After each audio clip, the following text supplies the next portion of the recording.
3, 2, 1.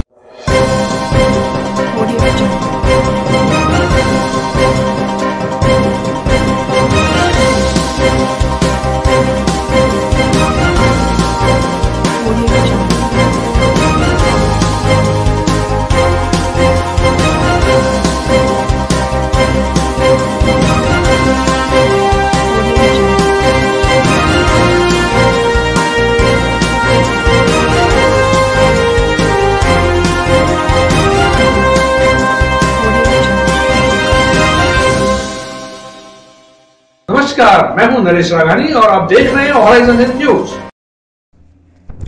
महर्षि दयानंद सरस्वती विश्वविद्यालय में अखिल भारतीय विद्यार्थी परिषद का प्रदर्शन। योगा डिप्लोमा का परिणाम रीशफल करने की मांग को लेकर चीफ प्रोटेक्टर को दिया ज्ञापन। अखिल भारतीय विद्यार्थी परिषद के महानगर मंत्री और राष्ट्रीय कार्यकारिणी सदस्य विकास गौरा के नेतृत्व में अखिल भारतीय विद्यार्थी परिषद के पदाधिकारी व कार्यकर्ताओं ने छात्र छात्राओं के साथ महर्षि दयानंद सरस्वती विश्वविद्यालय पहुंचकर जबरदस्त प्रदर्शन करते हुए योगा विभाग के डिप्लोमा का परिणाम रीशफल कर जारी करने की मांग करते हुए एमडीएस यूनिवर्सिटी के चीफ प्रोटेक्टर अरविंद पारिक को ज्ञापन सौंपा। गौरा ने बताया कि योग विभाग के 17 विद्यार्थियों ने परीक्षा दी थी, जिसमें से 8 विद्यार्थी फेल कर दिए गए। शेष विद्यार्थी सेकंड डिवीजन से पास हुए हैं। एबीवीपी का आरोप है कि कोविड-19 नियमों के अनुसार कॉपियों की जांच नहीं की गई या फिर किसी अयोग्य व्यक्ति द्वारा कॉपियां जांची गई है, जिसकी वजह से इस तरह का त्रुटिपूर्ण परिणाम जारी किया गया है और परिणाम ऑनलाइन जारी न कर सीधे छात्र छात्राओं को मार्कशीट भेज दी गई। अखिल भारतीय विद्यार्थी परिषद 3 दिन में परीक्षा परिणाम की पुनः जांच कराने की मांग करते हुए आंदोलन की चेतावनी देता है। नहीं किसी से भीख मांगते, हम हमारा हक मांगते, नहीं किसी से भीख मांगते। यूनिवर्सिटी प्रशासन होश में आओ, होश में आओ, होश में आओ। यूनिवर्सिटी प्रशासन होश में आओ। आज हमने एमडीएस यूनिवर्सिटी के अंदर जो अभी हाल ही में योगा का परिणाम जारी किया है, उसमें जो विसंगति थी उनको लेके ज्ञापन सौंपा है। योगा का जो परिणाम, डिप्लोमा का जो परिणाम जारी किया है, सबसे पहले तो उसके अंदर जो ऑनलाइन परिणाम जारी नहीं किया, डायरेक्ट उनको मार्कशीटें भेजी गई, जिसमें भी 17 बच्चों में से 10 बच्चों को उन्होंने फेल कर दिया। Paper, first paper, third paper और फिफ्थ पेपर में सभी बच्चों के बैकें लगी हुई है और सभी बच्चे फेल है। इसलिए आज हमने सब विद्यार्थियों के साथ मिलके वीसी साहब की नहीं मिलने से नाराज विद्यार्थियों ने काफ़ी देर तक नारेबाजी की। फिर चीफ प्रोटेक्टर अरविंद जी पारिक को ज्ञापन सौंपा और उन्हें योगा का जो परिणाम है वो रीशफल जारी करने की मांग की। अगर 14 तारीख तक 3 दिन का समय दिया, अगर वो जारी नहीं करते तो विद्यार्थी परिषद धरने पे बैठेगी और उग्र प्रदर्शन करेगी। अजमेर उत्तर विधानसभा क्षेत्र के विधायक व पूर्व शिक्षा मंत्री वासुदेव देवनानी का आज 71वां जन्मदिन शहर भर में भाजपा कार्यकर्ताओं व उनके प्रशंसकों द्वारा बड़े ही धूमधाम से मनाया जा रहा है।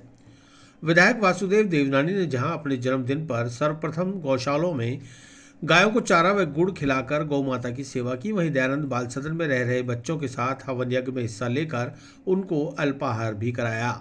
इसके बाद सभी संप्रदायों के मठों और मंदिरों में जाकर मत्था टेका और आशीर्वाद प्राप्त किया। इसी कड़ी में मंगलवार को भारतीय जनता युवा मोर्चा जिला अध्यक्ष राहुल जायसवाल के नेतृत्व में भाजयुमो पदाधिकारी व कार्यकर्ताओं ने नया बाजार चौपड़ पर वासुदेव देवनानी के जन्मदिवस पर 71 केक कटवाकर उन्हें 51 किलो फूलों से निर्मित माला पहनाई और साफा पहनाकर तलवार भेंट की। इसके बाद वासुदेव देवनानी ने तलवार से सभी केक काटे, जो सभी में वितरित कर दिए गए। इसी के साथ 71 श्याम तुलसी के पौधे, 71 सैनिटाइजर और 71 मास्क भी वितरित कर कोरोना से बचाव का संदेश दिया गया। इस मौके पर भाजयुमो कार्यकर्ताओं ने अपने लोकप्रिय विधायक वासुदेव देवनानी के पक्ष में नारेबाजी करते हुए पूरे नया बाजार को गुंजायमान कर दिया। आज प्रातःकाल से सबसे पहले गौशाला में चारा और गुड़ गायों की सेवा की। उसके पश्चात जो दयानंद बाल सदन है उसमें जो अनाथ बच्चे हैं उनके साथ हवन भी किया और उनके अल्पाहार की भी व्यवस्था की। और उसके बाद मैं नारेली गया, वहाँ पे गौशाला में भी दिया और आशीर्वाद जैन समाज से श्वेतांबर, उसके बाद दादावाड़ी दिगंबर दोनों समाजों में गया, निम्बार पीठ गया, जैसे सभी संप्रदायों के मंदिरों में भी आज जाके आशीर्वाद लिया है। और आज यहाँ नया बाजार चौपड़ पर युवा मोर्चे के द्वारा 71 केक और 71 तुलसी के पौधे और 71 ही सैनिटाइजर्स और 71 ही अपने मास्क, इसके आज वितरण का कार्यक्रम रखा। मैं समझा इनको बहुत बहुत धन्यवाद कि इन्होंने कोरोना के कारण जागृति पैदा करने के लिए इस प्रकार के कार्यक्रम का आयोजन किया है। तुलसी भी निश्चित रूप से लाभकारी करेगी और साथ में यहाँ पर मास्क और सैनिटाइज का भी संदेश है, सब लोग मास्क लगाएं और कोरोना से बचें। इस प्रकार संकेत देते हुए आज जन्मदिन में आगे इसके बाद झूलेलाल धाम और कई मंदिरों में भी है। अभी 11:30 बजे 11:45 बजे सड़क का शिलान्यास का भी कार्यक्रम है। इस तरह रात्रि के 8 बजे तक विभिन्न प्रकार के कुल 18 कार्यक्रमों का आयोजन कार्यकर्ताओं ने किया है। मैं उन सबको अपनी ओर से बहुत बहुत धन्यवाद देता हूँ, शुभकामनाएं देता हूँ। भाई आज 11 जनवरी को जैसे कि पूरा अजमेर शहर जानता है, पूरा राजस्थान जानता है कि जो राजस्थान के दिग्गज नेता हैं श्रीमान वासुदेव जी देवनानी, वो अपने आप में एक बहुत बड़ी हस्ती। आज उनका जन्मदिन है, तो आज युवा मोर्चा के द्वारा उनके 71वें जन्मदिन पे 71 केक, 71 सैनिटाइजर, 71 मास्क और 71 शाम और शाम तुलसी का वितरण करा गया है कोरोना को देखते हुए। और सभी युवाओं ने यहाँ पे संकल्प लिया है भाई साहब की लंबी उम्र के लिए, स्वास्थ्य के लिए, और युवाओं में बड़ा जोश और बहुत ही धूमधाम के साथ में उनका जन्मदिन मनाया गया।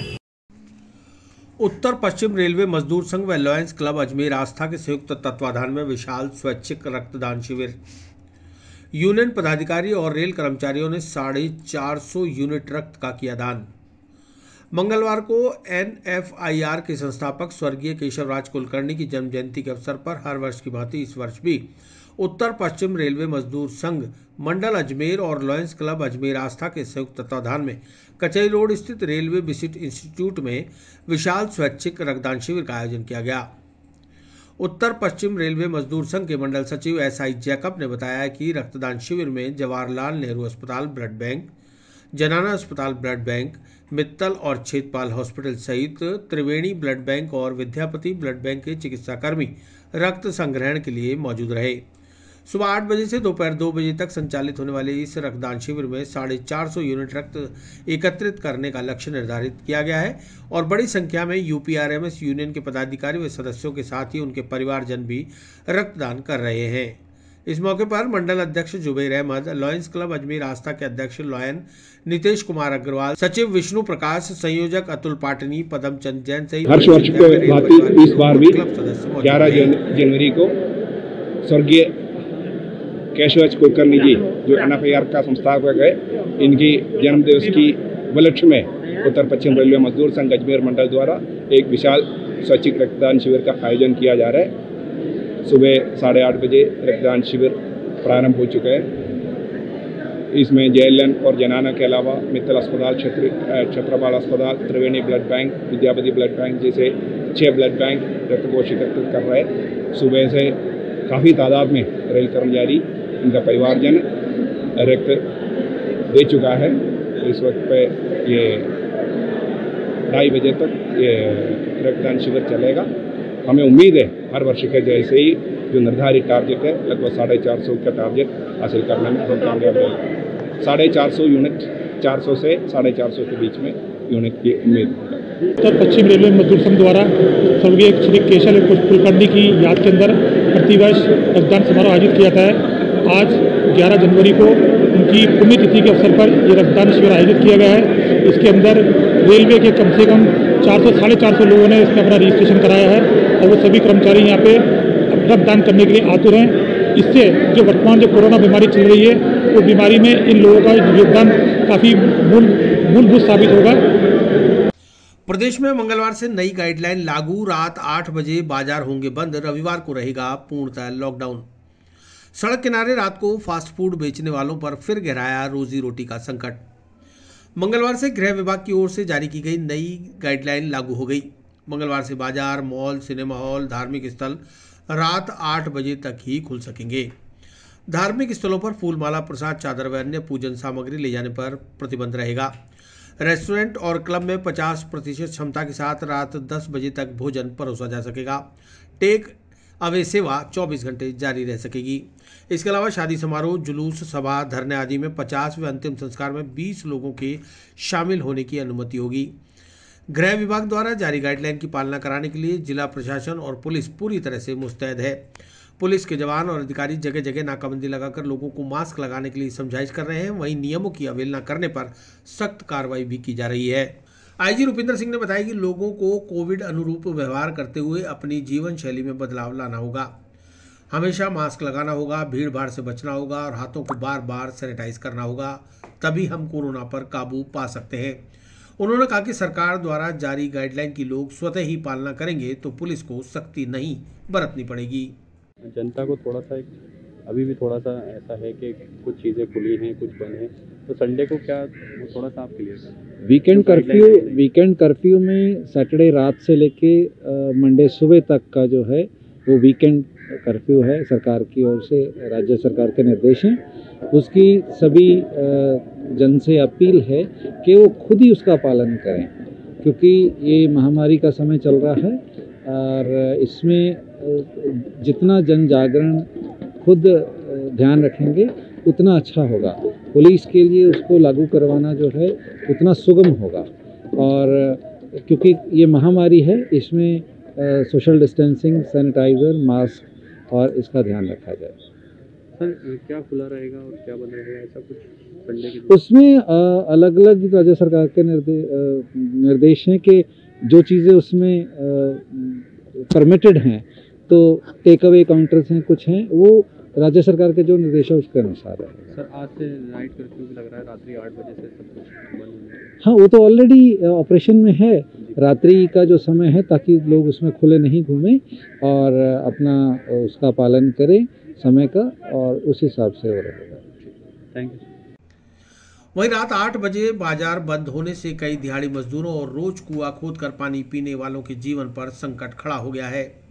इंडिया मोटर सर्किल सहित चौपाटी, चूड़ी बाजार में शाम के समय नाश्ते व फास्ट फूड का ठेला लगाकर रोजी रोटी कमाने वाले लोगों ने बताया कि उनका व्यापार रात 8 बजे से तो शुरू होता है और राज्य सरकार ने रात 8 बजे बाजार बंद करने की पाबंदियां लगा दी। ऐसे में उनके व उनके परिवार पर भूखों मरने की नौबत आ जाएगी।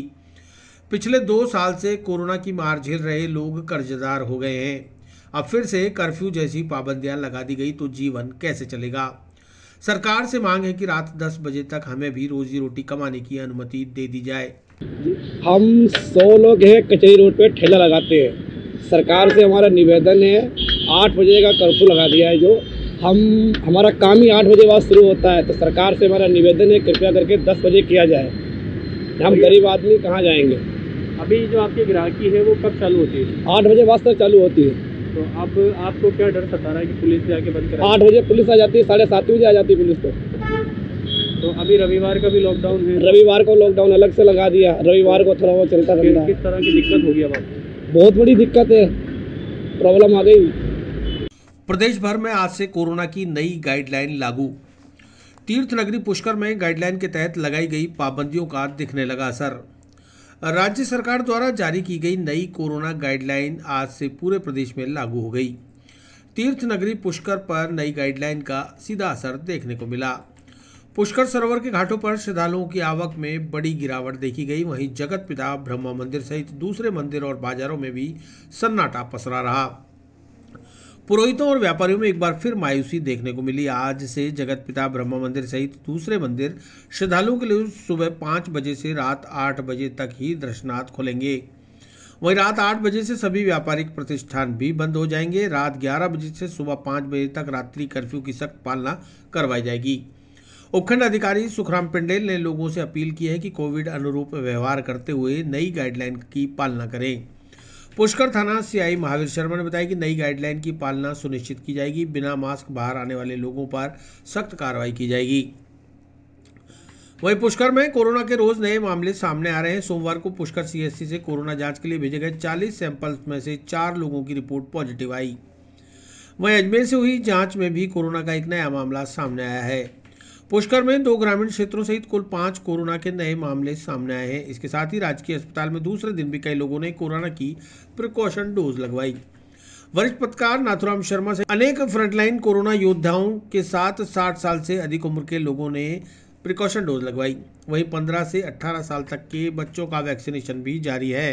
2 दिन पहले नई गाइडलाइन जारी की है जो आज से लागू की गई है, जिसमें कई तरह के जो प्रतिबंध लगाए गए हैं, धार्मिक, सामाजिक और अन्य जो किसी प्रकार के राजनीतिक आयोजन है उनमें भी लोगों की संख्या निश्चित की है। शादी समारोह में है, अंत्येष्टि में है, बाकी जो भी कोई राजनीतिक या सामाजिक धार्मिक उनमें संख्या को निर्धारित किया, उस संख्या के अनुसार उनकी पालना कराई जाने की कार्रवाई प्रशासन और पुलिस के द्वारा की जाएगी। लोगों को समझाया भी जा रहा है कि वो कोविड गाइडलाइन की पूर्णतः पालना करें और जो सोशल डिस्टेंसिंग है, मास्क पहनना है, सैनिटाइज करना है, इन सारी चीज़ों की वो पालना करें। इसके साथ जो ब्रह्मा मंदिर को लेकर भी सरकार ने गाइडलाइन जारी की गई, उस गाइडलाइन के अनुसार ही मंदिर का भी संचालन किया जाएगा। सर, इसी दौरान वीकेंड कर्फ्यू और बाजार को 8 बजे बंद करवाने की कवायद को लेकर क्या कहेंगे? जैसा भी अगर गाइडलाइन में जो चीजें सरकार ने बताई जिनकी हमें पालना करवानी है, उन सभी की पूर्णतः पालना करवाने की कार्रवाई सुनिश्चित की जाएगी। सर, साथ ही बच्चों की वैक्सीनेशन का कार्य चल रहा है, ऐसे में आप क्या कुछ अपील करना चाहेंगे?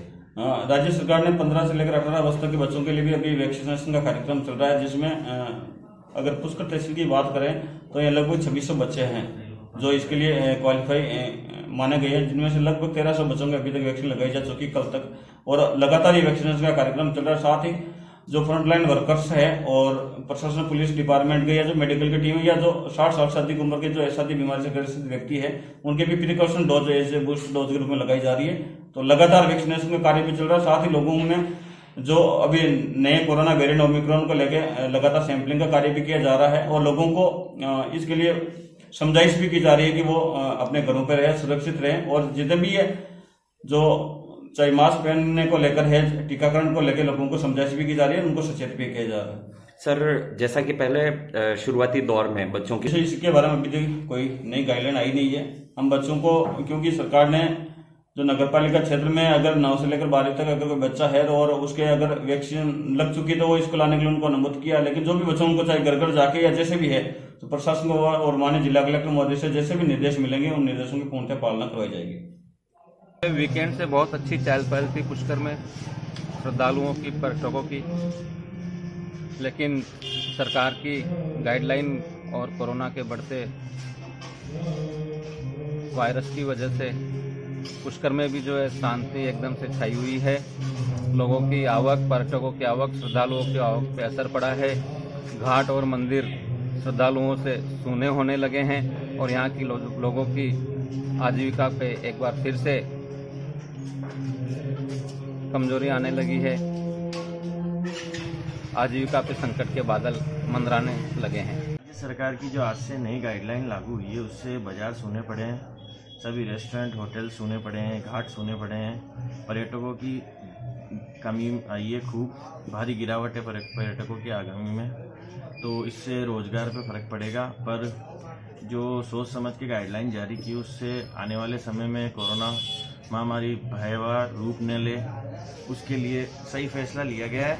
बाकी अब सबको डोज लगवानी चाहिए, जिन्होंने फर्स्ट डोज लगवा ली उनको सेकंड डोज लगवानी चाहिए, जिन्होंने सेकंड लगवाई उनको बूस्टर लगवाना चाहिए, इसमें ढील नहीं बरतनी चाहिए। इससे बड़े क्या देखने को मिलता था बड़े दिनों में? इस टाइम तो खूब भीड़ रहती थी विदेशी पर्यटकों की, देशी पर्यटकों की। सीजन का टाइम ही है जिसमें हमें ऑफ सीजन देखना पड़ रहा है, पर ये गलती हमारी है, लापरवाही करी, इसलिए भयावह रूप ले रही है। लगातार कोरोना को देखते हुए इस तीसरी लहर के अंदर जब नई गाइडलाइन आई है तो यहाँ पूरे पुष्कर में यात्रियों की आवक बहुत कम हो गई है। नई के बराबर यहाँ यात्री आ रहे हैं। पूरे घाट, 52 घाट सुनसान पड़े हैं एवं मंदिर परिसर में भी सन्नाटा पसरा हुआ है। तो यात्रीगण आएंगे जब जाके यहाँ के ब्राह्मणों की याचिका चलेगी, क्योंकि पूरी याचिका ब्राह्मणों की यात्रियों के ऊपर ही निर्भर है। विस्तार से पढ़ने के लिए लॉगिन करें horizon.com, सच के साथ।